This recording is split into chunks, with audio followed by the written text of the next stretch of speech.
Hallelujah. आप सबको जय मसीह की। आपकी ज़िंदगी आपके फैसलों पर निर्भर करती है। हालेलुया। आपका फ्यूचर आपके आज उठाए गए कदमों पर, आपके फैसलों पर निर्भर करती है। बाइबल में लिखा है, जब परमेश्वर ने अब्राहम से कहा, अब्राहम अपने घर अपने कुटुंब को छोड़कर उस देश में चला जा जो मैं तुझे दूंगा। और बाइबल में लिखा कि परमेश्वर की इस बात को मानकर अब्राहम उस देश में चला गया और उसके संग उसका भतीजा लूत भी गया। कुछ समय के बाद अब्राहम और उसके भतीजे लूत के चरवाहों के बीच में झगड़ा हुआ और अब्राहम ने कहा कि हम सब सगे संबंधी हैं और हमारे और तेरे बीच में झगड़ा ना होने पाए, इसलिए तू चुन ले, अगर तू दाहिने जाएगा तो मैं बाहिने जाऊंगा।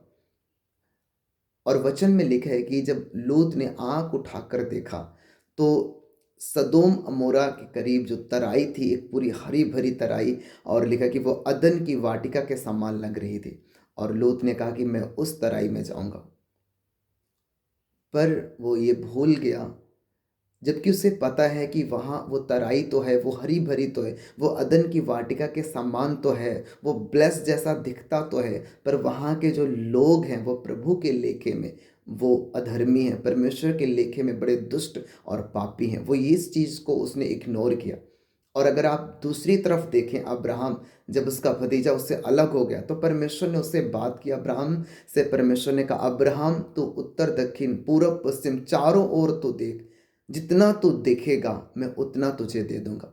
और अगर आप वचन को पढ़ें, वही वही जमीन जहाँ पर अब्राहम खड़ा, जहाँ पर कुछ नहीं दिखाई दे रहा है, जहाँ पर कुछ सूखा मरुस्थल बंजर जैसी भूमि, लेकिन वो उसने फैसला किया कि नहीं, मैं परमेश्वर के वचन के अनुसार चलूंगा।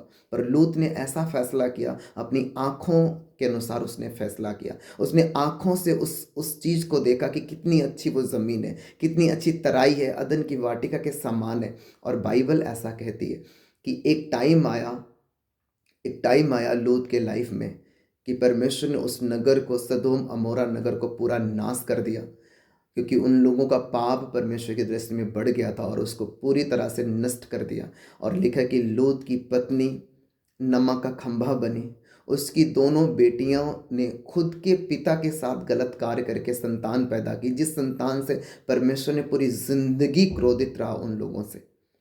लेकिन अगर आप अब्राहम की लाइफ को देखें तो अब्राहम सूखी बंजर भूमि पर परमेश्वर से उस वर्ड को पाया कि तू चारों तरफ देख, क्योंकि तू जितना देखेगा मैं तुझे उतना दूंगा। और वही जमीन जो बंजर लग रही थी, एक दिन वही जमीन कनान बनी। एक दिन वही जमीन दूध और शहद की नदियां जिस देश में बहती थी, वही वो देश बन गया।